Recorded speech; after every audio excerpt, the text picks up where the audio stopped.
మీకు తెలుసా 2008లో పిన్నిస్ పోలీసులకు ఒక కార్ని దొంగతనం చేసిన వ్యక్తిని పట్టించడంలో ఒక దోమ హెల్ప్ చేసింది అని. దోమ హెల్ప్ చేయడం ఏంటి అబ్బా అనుకుంటున్నారా? రండి తెలుసుకుందాం ఎలా హెల్ప్ చేసిందో, ఎలా ఆ దొంగ దొరికాడు.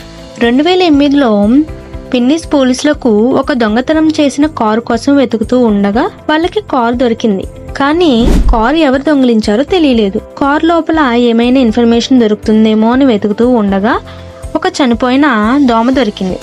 ఆ దోమని ల్యాబొరేటరీకి పంపి దాని బ్లడ్ని అనాలిసిస్ చేసి బ్లడ్ రిపోర్ట్స్తో వాళ్ళ క్రిమినల్ డేటాబేస్లో వెతికితే ఆ దొంగ దొరికేశాడు.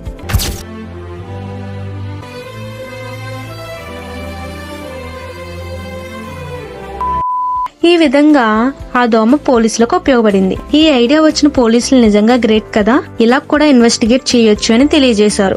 ఈ దోమ ఇన్వెస్టిగేషన్ మీకు ఎలా అనిపించిందో కామెంట్ చేయండి, లైక్ చేయండి, తప్పకుండా మీ ఫ్రెండ్స్ కి షేర్ చేయండి. Thank you.